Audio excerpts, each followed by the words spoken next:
sound of the trumpet sounded tonight, sounded loud, sounded sharp.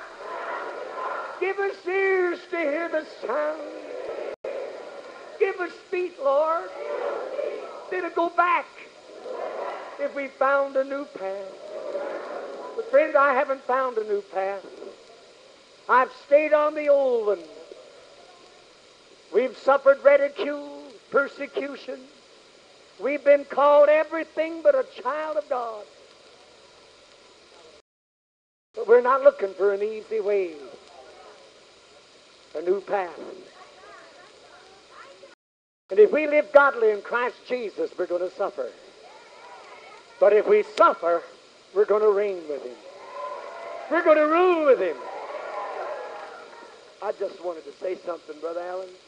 Down through the years that I've been in the ministry, I haven't been in the ministry only about half the time Brother Allen has, but I watched in the latter years of the healing revival, and I watched as one evangelist after another, one preacher after another took down the sign and took down the thing that they stood for, and they compromised the position, compromised the situation in God.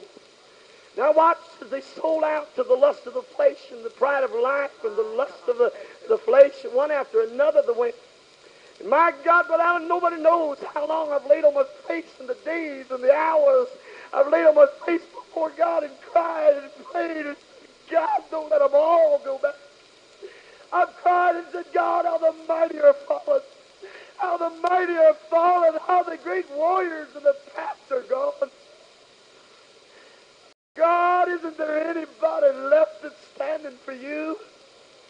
Isn't there anybody left that'll walk in the old paths and hold up the bloodstained banner? Isn't there anybody anymore that'll preach the truth and stand for God no matter what anybody says? I've watched Brother Allen over the years. In 1954, he came to Riverside, California, and I'd never heard of him before. In fact, I hadn't been preaching very long. And I'll never forget, it stirred my heart and changed my life in 54. I didn't know much about him, and he was only in Riverside just 3 or 4 days. And I heard him preach almost like he preached tonight. Along the same lines, let's hold on to what we've got, and let's go on with God, and let's not pick down, and let's not turn back. And I said, God, I'm not going to turn back no matter what anybody does. And you know, through the years, Brother Allen, I've watched you. In 1958, you were preaching the same kind of a gospel you were in 1954. And in that prayer meeting in Phoenix, when you asked for a place, voiced your heart's desire for a place to build for God, I was there. Nobody knew who I was. I wasn't important. I'm still not important. But I remember so plainly how Brother Allen has through the years stood and said, I'm going on with God. And you know, when God spoke to me and told me to come here to the valley about 4 or 5 years ago, I was proud to be counted as a part of something like this. And I've been persecuted too, and I'm not talking about anything anybody said about me. It could make no difference to me. I could care less. But one thing I feel proud about, I don't mean proud, but I mean pleased. And I feel blessed to be a part of a ministry and to be able to stand up and say, I'm for Brother Allen. I'm with him 100% all the way. When the Church of God district overseer said to me, I'll blackball you, I said, brother, blackball away. Just help yourself. He said, you won't have nowhere to preach. And I said, I'll find a place. God will make it. He said, you'll starve to death. I'm not hungry tonight. I just finished the greatest year I've ever had in my ministry. Made more money last year than I ever made in any 3 years put together in my ministry. I've got better clothes than I ever had, and they're paid for. I got a better car than I ever had in my life, and it's paid for. Got a better place to live than I ever had in my life, and it's paid for. Hallelujah. I've got a greater ministry than I never thought I'd have, but only thing I'm saying this is to show you I know where God blessed me. 5 years ago, my wife and I came into a camp meeting right here in this church. And we were on our way down into Old Mexico. We spent 8.5 months that year. I spent 8.5 years as a missionary down there in Central America. And we were going down there, and God spoke to my wife and my wife stood right there and made a $1,000 pledge, and I stood right there and made a $100 pledge. We were on our way to Mexico, and God said, "This is the source of your blessing." And I said, "We'll be a part of it." We paid those pledges while we were in Mexico, 8.5 months, faith missionaries. And we've been pledging and paying them ever since. And we were in several places last year and the year before and the year before that. And they said, "Well, brother, if you wouldn't advertise like you do." I said, "How did I advertise?" I just put Restoration Revival on my advertisement. And I just took a stand with this ministry. And they said, "If you didn't associate yourself with that Allen, we'd back you." And I'll tell you, something stirred in my heart. And I preached to some preachers.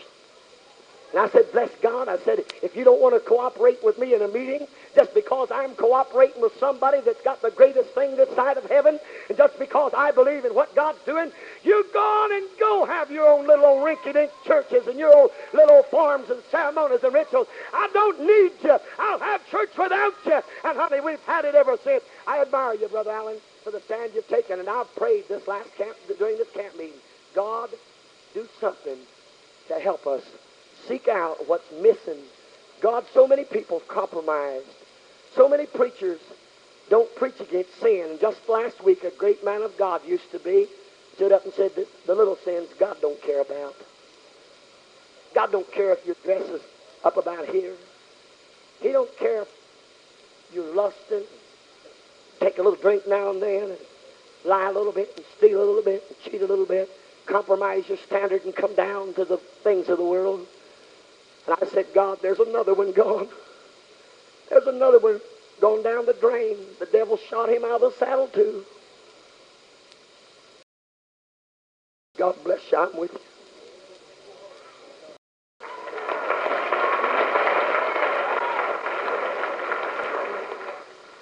Oh, God.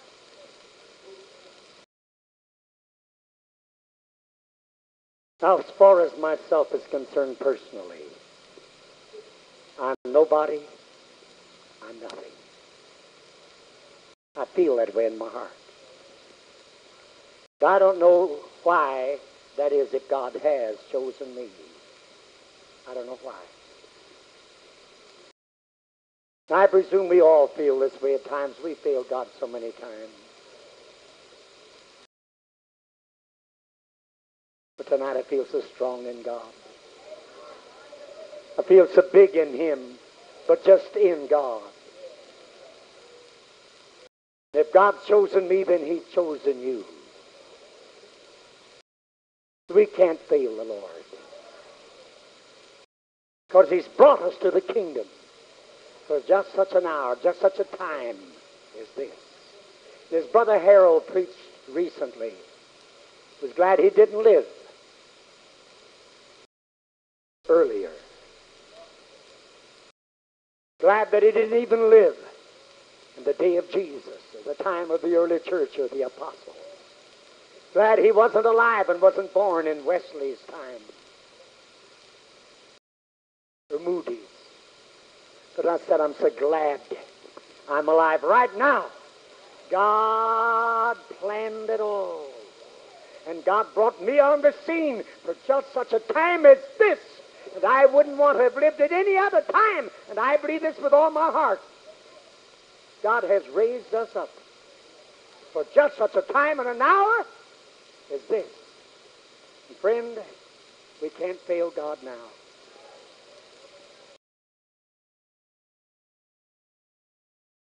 As I said to our brethren here a moment ago, anybody, any preacher, any religious leader can have so-called church.